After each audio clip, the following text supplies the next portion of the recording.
اعوذ باللہ من الشیطان الرجیم بسم اللہ الرحمن الرحیم۔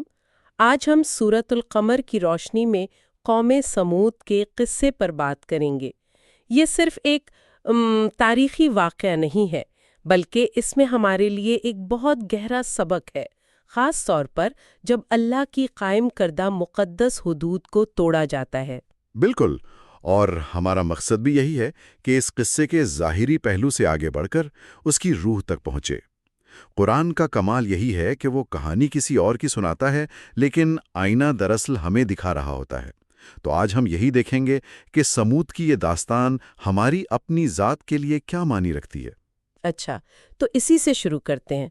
قوم سمود کا بنیادی مسئلہ آخر تھا کیا؟ قرآن کہتا ہے کہ انہوں نے حضرت صالح علیہ السلام کو جھٹلایا کیونکہ وہ ہم جیسا ہی ایک انسان تھے، یعنی ان کی اپنی بڑائی آڑے آ گئی۔ جی بالکل، یہی نقطۂ آغاز تھا، ان کا تکبر۔ اور پھر اللہ نے انہیں ایک کھلی نشانی دی، ایک اونٹنی۔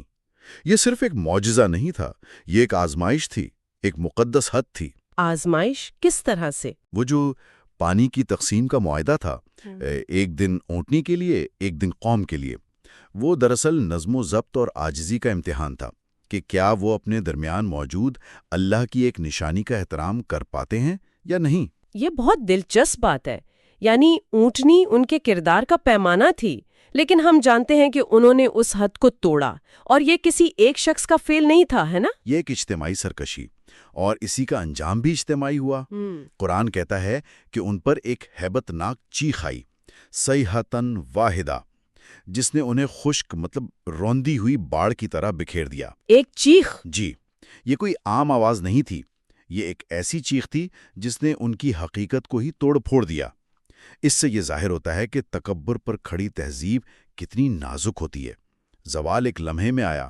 یہ ظاہری تباہی تو واقعی رونگٹے کھڑے کر دیتی ہے، لیکن کیا اس کا کوئی زیادہ ذاتی، کوئی باطنی پہلو بھی ہے؟ یہ کہانی صرف ایک بیرونی قوم کے بارے میں تو نہیں ہو سکتی؟ آپ نے بالکل صحیح جگہ پر انگلی رکھی ہے۔ ہماری روایت کے جو اہل معرفت ہیں، وہ ان قصوں کو انسانی نفس کا نقشہ سمجھتے ہیں۔ ان کی نظر میں قوم سمود ہمارا اپنا متکبر نفس ہے جو اندر سے آنے والی رہنمائی کو قبول نہیں کرتا۔ اچھا، تو پھر اس نقشے میں وہ اونٹنی کیا ہے؟ وہ اونٹنی ہمارے اندر اللہ کی امانت ہے، ہمارا ضمیر، ہمارا پاکیزہ دل، ہماری فطرت۔ اسے قتل کرنے کا مطلب ہے جان بوجھ کر اپنے ہی باطن سے، اپنی سچائی سے غداری کرنا۔ سبحان اللہ! یعنی جب بھی ہم جانتے بوجھتے ہوئے اپنے ضمیر کی آواز کو دباتے ہیں یا کوئی اخلاقی حد پار کرتے ہیں، تو گویا ہم اپنے اندر کی اس اونٹنی کو ذبح کر رہے ہوتے ہیں۔